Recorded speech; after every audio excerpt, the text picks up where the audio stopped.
ॐ पूर्णमदः पूर्णमिदं पूर्णात् पूर्णमुदच्यते पूर्णस्य पूर्णमादाय पूर्णमेवावशिष्यते। कृष्णाय वासुदेवाय हरये परमात्मने प्रणतक्लेशनाशाय गोविंदाय नमो नमः। जय श्री राधे मित्रों, मैं सुभाष चंद्र शास्त्री आप सभी का यूट्यूब चैनल पर बहुत बहुत स्वागत करता हूं। मित्रों, एक कदम अध्यात्म की ओर। आज इस कड़ी में हम अष्टावक्र गीता के माध्यम से जनक और अष्टावक्र के संवाद के रूप में आत्मबोध की दिशा में हम बढ़ रहे हैं। पिछले एपिसोड में आपने जनक और अष्टावक्र जी के विषय में थोड़ी सी बातें आपने जानी।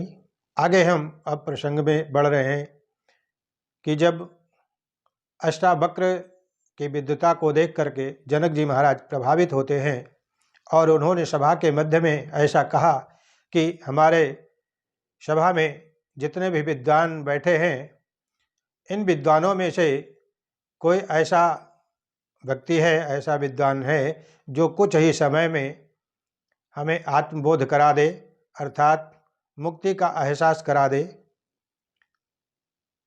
जीवन मुक्त बना दे। तो अष्टावक्र ने कहा कि हे राजन, आप कुछ समय की बात करते हैं, अरे मैं तो कहता हूँ कि आपको जितने देर पकड़ करके, लगाम पकड़ करके और ऐंड पर पैर धर के जीन पर बैठा जाता है, सिर्फ इतने समय में मैं आपको आत्म साक्षात्कार करा सकता हूँ एवं मुक्ति का अनुभव करा सकता हूँ। ऐसा सुन करके महाराज जनक का हृदय गदगद हो गया और उच्च आसन पर अष्टावक्र जी को बिठा करके प्रणाम करके और बहुत ही सीधा साधा, बड़े ही सरलता से जनक जी ने प्रश्न किया। जनक जी कहते हैं, कथम ज्ञानमवाप्नोति कथम मुक्तिर्भविष्यति वैराग्यम च कथम प्राप्तम एतद् ब्रूहि मम प्रभो। हे प्रभु, हे स्वामिन, ज्ञान कैसे प्राप्त होता है, मुक्ति कैसे पाई जाती है और वैराग्य को मैं कैसे प्राप्त होऊंगा, ये मुझसे आप कहें, हमें बताएं। बड़ा ही सीधा प्रश्न, जरा सा भी समय बर्बाद किए बिना जनक जी ने ऐसा प्रश्न किया। गुरु शिष्य परंपरा के संबंध को अलौकिक माना गया है। यहाँ पर गुरु को ज्ञान रूप मानते हुए शिष्य समर्पण की प्रतिमूर्ति बन करके और गुरु के श्री चरणों में बैठ करके शिष्य आध्यात्म की जिज्ञासा प्रकट करता है। तब ऐसी स्थिति में वहाँ पर दिव्य घटना घटित होती है। जब अध्यात्म की जिज्ञासा जागती है और संसार निस्सार लगने लग जाता है, शिष्य जानता है कि गुरु ही उसके भीतर की दहकती ज्वाला को शांत कर सकता है। और जब गुरु ऐसे शिष्य को पा लेता है तो वो स्वयं को सार्थक मानने लग जाता है। गुरु शिष्य दोनों ही एक दूसरे के पूरक हैं और ऐसे गुरु शिष्य को और ऐसा शिष्य इस प्रकार गुरु को पा करके दोनों ही कृतकृत्य हो जाते हैं।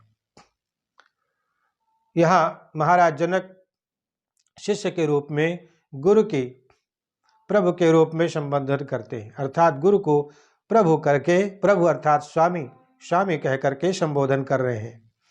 अर्थात स्वामी, ऐसा स्वामी जिसमें मालिक होने का जरा सा भी अभिमान नहीं है, अहंकार शून्य है। जो जनक ने सत्संग का पहले भी श्रवण किया हुआ है, शास्त्रों का विधिवत अध्ययन किया है, तभी तो उसको ज्ञान है, तभी तो उसका पहला प्रश्न ज्ञान को प्राप्त करने के विषय में होता है। अर्थात ज्ञान की प्राप्ति कैसे होती है। इस प्रकार का प्रश्न जनक करते हैं। मुक्ति कैसे प्राप्त होती है, यह शिष्य का दूसरा प्रश्न है और दोनों प्रश्न एक दूसरे से आपस में जुड़े हुए हैं, कोई अलग नहीं है। अर्थात मुक्ति कैसे मिलेगी और कथम ज्ञान मवाप्नोति, ज्ञान का उदय कैसे होता है, ज्ञान प्राप्त कैसे होता है, दोनों आपस में जुड़े हुए हैं।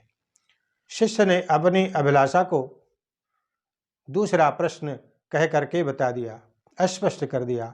जब सांसारिक विषयों का ज्ञान मनुष्य चाहता है तो वह उस संबंध में जानना चाहता है कि जिसके बाद जन्म मृत्यु का बंधन टूट जाता है। शिष्य जानता है कि ज्ञान बिना वैराग्य के प्राप्ति नहीं हो सकता। शिष्य जानता है कि ज्ञान बिना वैराग्य के प्राप्त नहीं हो सकता। वैराग्यवान ही ज्ञान का अधिकारी है। इसीलिए उसने तीसरे प्रश्न के रूप में वैराग्यवान होने का साधन पूछा कि वैराग्य कैसे प्राप्त होगा, वैराग्य को मैं कैसे प्राप्त हो सकता हूँ। ये तीसरा प्रश्न अपने में एक शब्द को और छिपाए हुए, जिसका प्रयोग अक्षर वैराग्य के साथ में होता है। जिसके बिना वैराग्य नहीं हो सकता, वह शब्द है विवेक। बुद्धि की ऐसी सामर्थ्य जिसमें सच झूठ अलग अलग हो जाए। जब सत असत का विवेक हो जाता है, तब सहज रूप से उन वस्तुओं के राग अर्थात सुख की वृत्ति समाप्त होती है। तब सहज रूप में उन वस्तुओं से राग अर्थात सुख की वृत्ति समाप्त होती है, खत्म होती है, और तभी विष को विष और अमृत को अमृत जान पाता है। भला विष को विष जान करके कौन खाना चाहेगा, अर्थात कोई नहीं। विष को अमृत समझ करके ही ग्रहण करता है और मृत्यु को प्राप्त होता है, अर्थात नष्ट हो जाता है। इस श्लोक में शिष्य के द्वारा पूछे गए तीनों प्रश्न मोक्ष के साक्षात साधन हैं और अपरोक्ष साधन विवेक ज्ञान वैराग्य के विषय में पूछे गए हैं। तत्व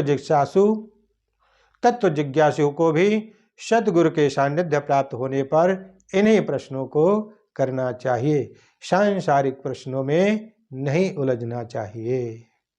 अब अष्टावक्र जी कहते हैं, मुक्तिम इच्छसि चेत्तात विषयान विषवत्वज क्षमार्जवदयातोष सत्यम पेयोष वद भज। अब अष्टावक्र कहते हैं कि हे तात, यदि तुम्हें सच में मुक्ति की इच्छा है, तुम मुक्ति पाना चाहते हो, तो सर्वप्रथम विषयों को विष के समान मान करके उनका त्याग कर दो, छोड़ दो, और क्षमा दया आर्जव तथा सत्य का अमृत के समान मान करके सेवन करना प्रारंभ कर दो। अब पिछले सूत्र में शिष्य संबंधों की पावनता और विलक्षणता की ओर संकेत किया गया। शिष्य ने जिस आदरमयी भाषा में गुरु से प्रश्न किया, उसी तरह गुरु भी स्नेहमय संबोधन करके जनक को कहते हैं कि हे तात, अर्थात हे प्रिय। तात शब्द का प्रयोग संस्कृत शब्द में आमतौर पर सम्मान के रूप में किया जाता है। उम्र के छोटे लोगों के लिए यह शब्द का प्रयोग नहीं होता। प्रतीत होता है कि आयु की वृद्धता की वजह से इस संबोधन का प्रयोग किया गया है। मान्यता है कि अष्टावक्र इस संवाद के समय किशोर थे, अर्थात बालक थे, किशोरावस्था थी। शास्त्र राजा को ईश्वर का रूप मानते हैं, यह बात सही है, और अष्टावक्र जी तत्वज्ञानी हैं, लेकिन शास्त्र की मर्यादा का वे तत्वज्ञान रखते रखते भी सम्मान करते हैं, शास्त्र की मर्यादा में रहते हैं। इसीलिए राजा जनक को आदरमय शब्दों के द्वारा अर्थात तात कह करके संबोधित करते हैं। संबोधन के बाद दूसरा शब्द है यदि। चेत, मुक्तिम इच्छसि चेत तात, अर्थात यदि। यदि शब्द का प्रयोग होता है जहाँ कहीं शर्त हो। तुम ऐसा करोगे तो ऐसा होगा, ऐसा करोगे तो ऐसा होगा, ऐसा करना चाहते हो तो ऐसा करना जरूरी है, ऐसी बातें शर्त के संबंध में। यदि ऐसा चाहते हो तो वैसा करना पड़ेगा ही। उसी रूप में अष्टावक्र जी कहते हैं कि यदि तुम मुक्ति की इच्छा रखते हो, मुक्ति चाहते हो, तो ऐसा करो, ऐसा निश्चय तुम में होना आवश्यक है कि संसार के सभी विषय को तुम विष मान लो। जितने भी विषय हैं संसार के, उनको विष मान लो और विष मान करके उनका त्याग कर दो। अगर तुम्हारी मुक्ति की इच्छा है तो यह करना आवश्यक है। पहले सर्वप्रथम उन्हें विष मानो और त्याग कर दो। कुछ मामले में तो विषय विष से भी ज्यादा खतरनाक है, क्योंकि विष भी कभी कभी दवा के रूप में उपयोग में आता है और उस विष का असर किसी प्रकार से दूर भी किया जा सकता है। कदाचित मनुष्य या जीव बच भी सकता है, लेकिन जो विषय रूपी विष है यह तो कई पीढ़ियों तक खराब कर देते हैं, कई जन्म बर्बाद कर देते हैं। विष का तो औषधि के रूप में भी प्रयोग होता ही है, जबकि विषयों के संदर्भ में कुछ ऐसा नहीं है। इनसे तो मृत्यु ही प्राप्त होती है। विष से प्राप्त मृत्यु के द्वारा यह स्थूल शरीर ही खत्म होती है। हो सकता है नया शरीर न मिलने से सुख दुख आदि की निवृत्ति कुछ दिनों के लिए हो जाए, लेकिन विषय तो हर पल तुम्हें कष्ट देता रहता है। वह जीवन का भ्रम देता है, जबकि प्रतिपल तुम्हारी मृत्यु नजदीक आ रही होती है। यदि शब्द का प्रयोग इसीलिए यहाँ किया गया है कि यदि तुम मुक्ति की इच्छा रखते हो, तो मुक्ति का साधन जानना चाहते हो, तो विषयों को विष की तरह मानते हुए इनका त्याग कर दो, छोड़ दो। ऐसा निश्चय करते हुए उन्हें सदा सदा के लिए तुम्हें छोड़ना होगा। लेकिन इस बात का ध्यान रहे कि सिर्फ छोड़ने से ही बात नहीं बनेगी, मात्र निषेध से कोई काम नहीं चलेगा, सार्थक नहीं होगा। उसके लिए कुछ सकारात्मक भी तुम्हें करना पड़ेगा, तभी नित्य रूप से उसका त्याग कर पाओगे। जैसे मनुष्य कोई भी व्यसन अगर छोड़ता है तो वह जल्दी पहले छूटता नहीं और उसके करीब दोबारा न जाए, इसके लिए उसको कोई सकारात्मक साधन करने की आवश्यकता पड़ती है। यहाँ पर अष्टावक्र जी यही कह रहे हैं कि विषय को सिर्फ त्याग देने भर से बात नहीं बनेगी, इसके लिए कुछ सकारात्मक रूप से तुम्हें कुछ करना होगा। और वो क्या है? वह है अमृत की तरह क्षमा, आर्जव, दया, तोष तथा सत्य। इनका सेवन तुम अमृत की तरह मानते हुए करना प्रारंभ कर दो। यहाँ गुरु ने शिष्य को बाह्य साधनों का उपदेश दिया। शिष्य का पहला प्रश्न ज्ञान के बारे में था। गुरुदेव ने उसकी चर्चा नहीं की। उन्होंने अंतरंग साधनों को करने को कहा और कहा कि विषयों के प्रति विषवत ऐसी धारणा बना लो कि जितने भी विषय हैं इन सभी को विष की तरह धारणा बना लो कि ये सब विष के समान है। कारण यदि विषयों के प्रति ऐसी वृत्ति नहीं बनी तो विषय ऊपर से तो लगेंगे कि छोड़ दिया, लेकिन अंदर ही अंदर वो प्रलोभन अपना जारी रहेंगे। चित्त की चंचलता वहां पर जाती रहेगी। ऊपर से लगेगा कि त्याग कर दिया, लेकिन अमरता की खोज में यह सूत्र अपने में त्याग का रहस्य समेटे हुए है। आइए अब सूत्र में जो 5 बातें बताई गई हैं अमृत के तुल्य, उन पर थोड़ा हम सभी विचार करें। ध्यान से समझने की आवश्यकता है। क्षमा अर्थात कोई बदले की भावना न हो, बदला जिसके विषय में न लिया जाए। सर्वप्रथम सूत्र में पहली बात बताई गई, क्षमा को धारण करो। बदला लिया जा सकता है, लेकिन उससे कोई लाभ नहीं होता। अदला बदला का ऐसा नियम है, अगर बदले पर कोई व्यक्ति उतारू है तो अदला बदला कभी भी खत्म नहीं होगा। खत्म तभी होगा जब उसके लिए कोई न कोई आगे बढ़ेगा, तभी यह क्रिया समाप्त होगी, अन्यथा नहीं। इसलिए अगर क्षमा किया जाए तो सबसे उत्तम बात है। किसी को तो उसे तोड़ना ही होगा। क्षमा के अलावा उस क्रम को, अदला बदली के भाव को तोड़ने का सामर्थ्य दूसरे में नहीं किया है। दूसरा कोई उपाय नहीं है।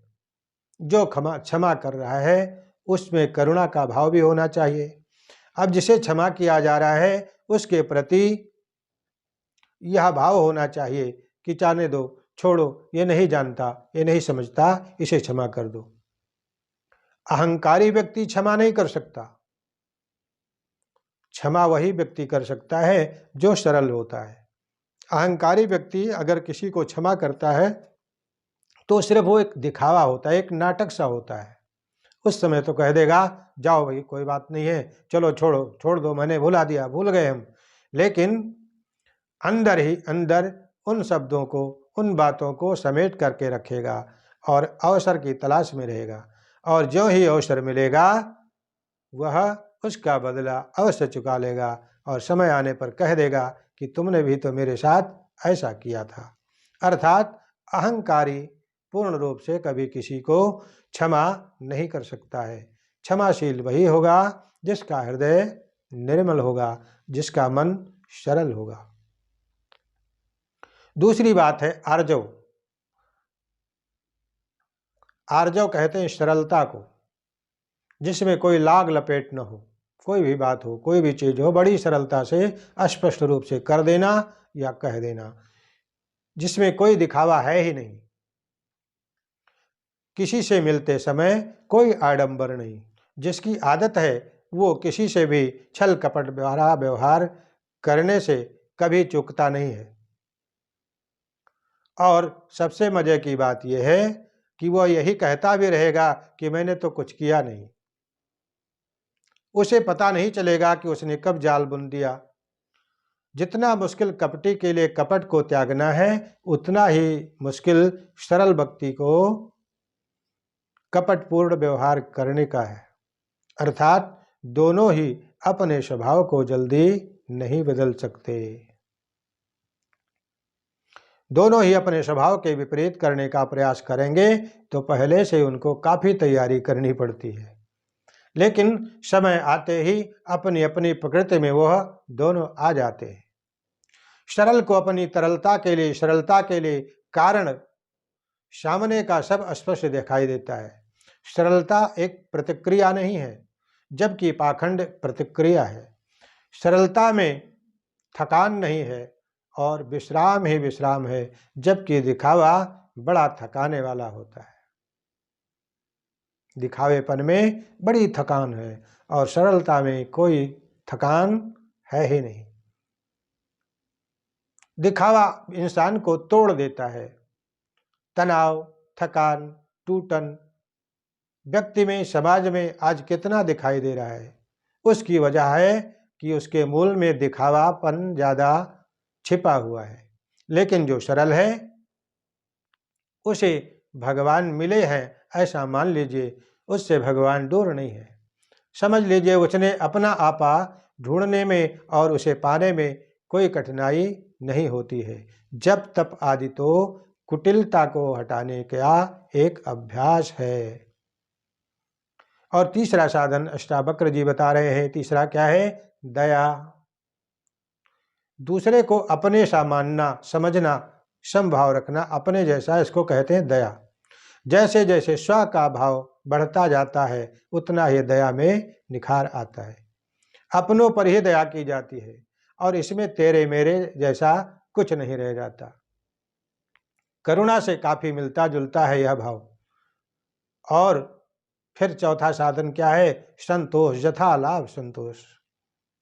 चौथा साधन माना गया है। संतोष का अर्थ है कि जो मिला है वही स्वीकार्य है और वही अच्छा है। नहीं मिला, क्यों नहीं मिला, इस तरह की कोई किसी से शिकायत नहीं, कोई गिला नहीं, किसी से भी नहीं। गोधन, गजधन, बाजधन और रतन धन खान, जब आवे संतोष धन, सब धन धूरी समान। अर्थात लक्ष्मी का एक नाम श्री भी है। लेकिन श्री का अर्थ क्या होता है? श्री का अर्थ होता है संतोष। लक्ष्मी का विद्या से किसी प्रकार का संबंध नहीं है, क्योंकि धनवान अज्ञानी भी हो सकता है और अज्ञानी भी धनवान हो सकता है, जबकि श्रीमान तो वही होता है जो सब प्रकार से संतुष्ट हो। श्रीमान शब्द उसी के लिए संबोधित करना अनुकूल रहता है जो हर प्रकार से संतुष्ट हो, जिसकी बुद्धि स्थिर है, स्वयं में स्वयं द्वारा संतुष्ट होता रहता है। वो कैसे? कि उसकी सारी कामनाएं अपने आप समाप्त हो जाती हैं। जैसे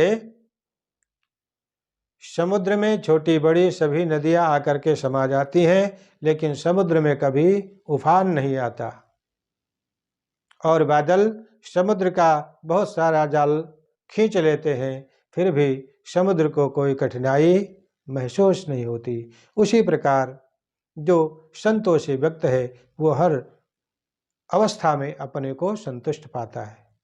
अब पांचवा साधन, अंतिम साधन बता रहे हैं। पांचवा साधन क्या है? सत्य। इसका आचरण करना लोगों को बड़ा मुश्किल होता है, बड़े मुश्किल में डाल देता है। संसार के पदार्थों को लेकर के जब सत्य की दृष्टि से विचार किया जाता है तो सब धीरे धीरे छूटता हुआ सा लगता है। लगता है कि जो पास था वह भी हाथ से निकल गया, सरक गया, सब छूट गया। वह उस खोज को बीच में ही छोड़ देता है। सत्य का संग करना, सत्य बोलना, सत्य का आचरण करना, सत्य का श्रवण करना, सत्य का विचार करना, यह सभी परम साधन है। विषयों का भोग करते समय जब सत्य की कोई खोज करता है तब सहज रूप में वह मुक्ति के मार्ग पर धीरे धीरे अपने आप चल देता है। सत्यमेव जयते नानृतम, इस शब्द का बड़ा ही अनमोल अर्थ है, और इसको सिर्फ लिख देने से या कह देने से बात नहीं बनती। इसका आचरण करना, इसका सेवन करना हितकर होता है, करने की जरूरत भी है, और यह भी कि सत्य रूपी लक्ष्य को पाने के लिए जरूरी है, और सत्य को ही साधन के रूप में अपनाया जाए। अर्थात सत्य को पाने के लिए जो साधन किया जाए वो साधन भी सत्य हो। इस प्रकार से श्लोक की व्याख्या करते हुए गुरुदेव ने बताया। अब पुनः कहते हैं, अब जनक जी को समझाने का प्रयास करते हैं। अभी तक पूछा जो जनक जी ने कि ज्ञान कैसे प्राप्त होगा, मुक्ति कैसे प्राप्त होगी इत्यादि जो 3 प्रकार के प्रश्न किए, उसका उत्तर देते हुए बताया। अब आगे की सूक्ति में गुरुदेव कहना चाह रहे हैं, बताना चाह रहे हैं, सबसे पहले समझाना चाह रहे हैं कि तुम क्या हो। न पृथ्वी न जलम नाग्निर न वायुर्द्यौर्न वा भवान येषां साक्षिणमात्मानं चिद्रूपम विद्धि मुक्तये। अर्थात आप न पृथ्वी है, न जल है, न अग्नि, न वायु, न आकाश। आप स्वयं को इन पंच महाभूतों को अपने से अलग मानो और इनका अपने को साक्षी चैतन्य रूप आत्मा, आत्म तत्व जानो। यदि तुम मुक्त चाहते हो तो, यदि तुम मुक्त होना चाहते हो तो। अर्थात महर्षि ने जनक को क्या करना चाहिए, क्या नहीं करना चाहिए, क्या विधि है, क्या निषेध है, किसका त्याग करना है, किसका सेवन करना है, क्या विष है, क्या अमृत है, इसका प्रतिपादन करने के बाद ज्ञान का स्वरूप बताया। ये तो पहले जितनी चीजें बताई ये सब बाहर के साधन हैं। इन बहिर्साधनाओं के द्वारा जब व्यवहार शुद्ध हो जाए, अंतःकरण पक्षपात रहित होकर के विवेक में अग्रसर हो जाए, आंखों से मोह का पर्दा हट जाए, तब मुक्ति के लिए इस बात को जानो समझो। अष्टावक्र ने यहाँ भी पान शब्द कह करके संबोधन किया है जनक को। इस शब्द की व्याख्या में तत्वज्ञानी समस्त मर्यादाओं से परे होता है, पर तब भी ऐसे वह बर्ताव करता है जैसे कोई आम आदमी हो, आम संसारी हो। ऐसा देख करके जिज्ञासु को भटकना नहीं चाहिए। मुक्ति के लिए इस बार गुरुदेव ने सीधा साधन बताया जनक को।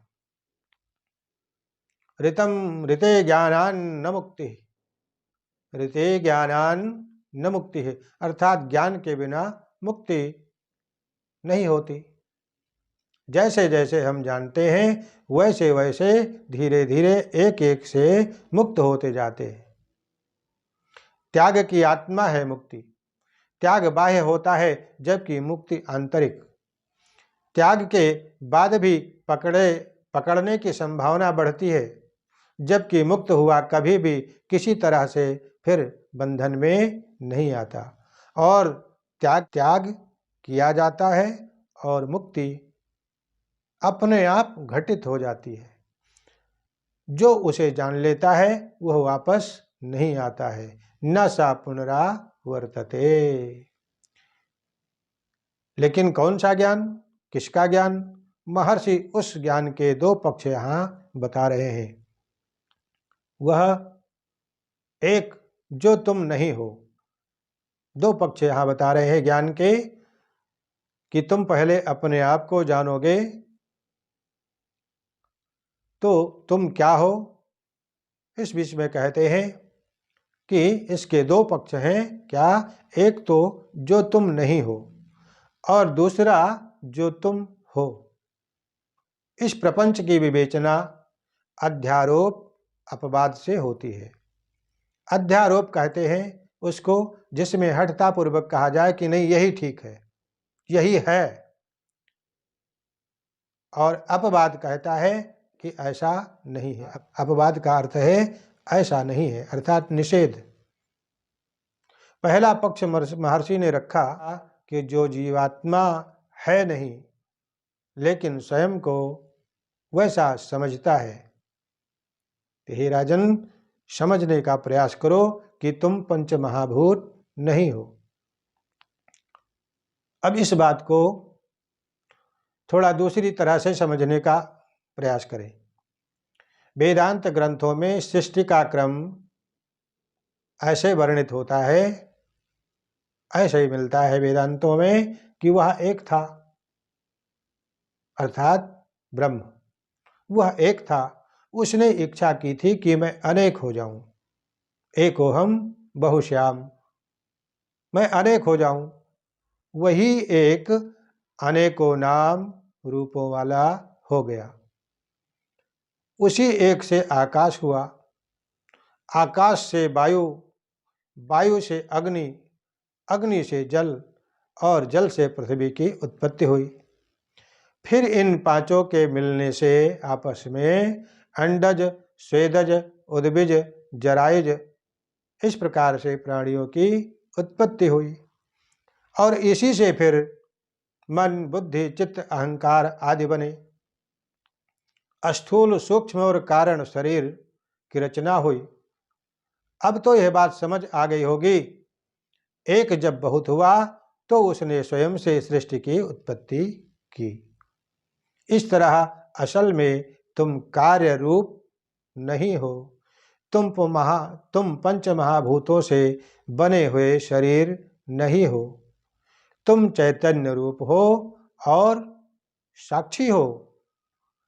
चैतन्य रूप होने का अर्थ है स्वप्रकाश होना, और तुम्हें प्रकाशित होने के लिए अन्य किसी के प्रकाश की आवश्यकता नहीं है, अपेक्षा नहीं है।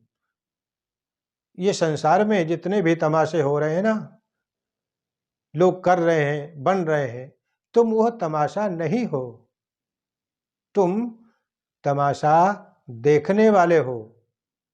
इस प्रकार के ज्ञान के बिना मुक्ति का अन्य कोई साधन नहीं है। इसलिए तुम सबसे पहले यह जानो कि तुम्हारा अपना स्वरूप चैतन्य और साक्षी रूप है।